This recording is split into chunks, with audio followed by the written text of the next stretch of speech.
Saudações a todos, meu nome é Jezreel, sou médico radiologista e patologista. Vamos aqui a mais um vídeo sobre otimização de exames em contextos específicos. Então, o contexto agora é a avaliação de um paciente com suspeita de apendicite aguda. Qual é o melhor exame de imagem para essa situação? Nós temos dois exames que são bons, são muito bons para avaliação de suspeita de apendicite: a ultrassonografia e a tomografia computadorizada. Como escolher o exame? Veja só, existem várias possibilidades, né? A facilidade com que você tem acesso ao exame é uma das possibilidades, o preço do exame é outra possibilidade. Mas aqui eu vou falar, vamos desconsiderar o preço e vamos imaginar que esteja disponível tanto a ultrassonografia quanto a tomografia.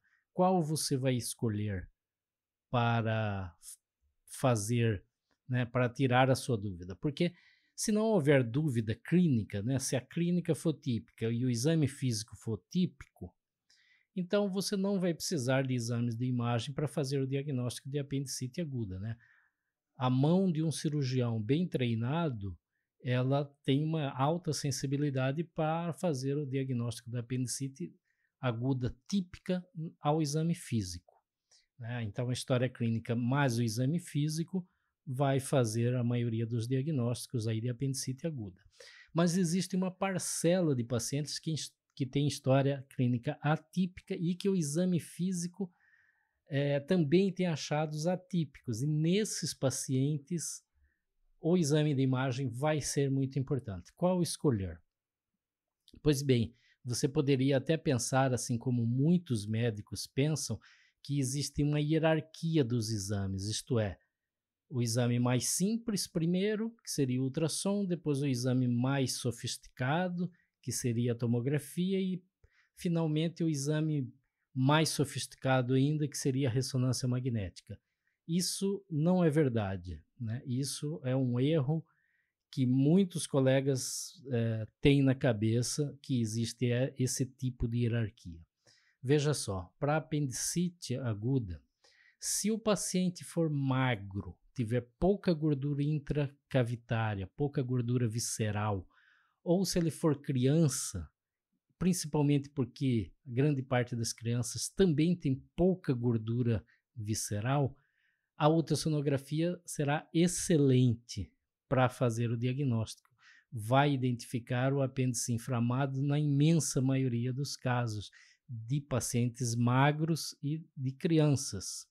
Então, se o paciente for magro ou se for criança, a ultrassonografia é o exame de escolha. Por quê? Porque a tomografia computadorizada na criança, dificilmente a gente vai identificar bem o apêndice normal ou vai identificar bem a apendicite numa fase inicial, né? Grau 1, por exemplo, difícil de se identificar na criança. E também é difícil identificar no paciente magro, que tem pouca gordura visceral, o mesentério dele quase não tem gordura, o peritônio dele quase não tem gordura.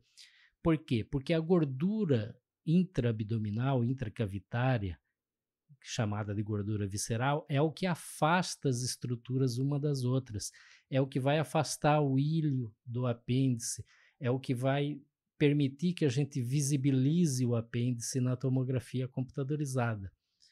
E aí você vai ver o apêndice e verá se ele está normal ou se tem algum sinal de apendicite. Se você não tiver essa gordura ali visceral ao redor do apêndice, você não vai identificar, né? Porque o apêndice vai ficar grudado ali no seco, encostado em outras alças, e vai ser extremamente difícil e muitas vezes impossível você identificar um apêndice normal e às vezes até uma apendicite numa fase inicial, por exemplo, um apendicite grau 1, você não vai identificar, porque qual é o sinal? Além da dilatação do apêndice, mas que você não vai estar identificando porque você não conseguiu individualizar o apêndice. O outro sinal é borramento na gordura ali ao redor do apêndice ou ao redor do seco. E se você não tem gordura ali, você não vai ver a gordura borrada, porque você não tem gordura, né? Então, é isso.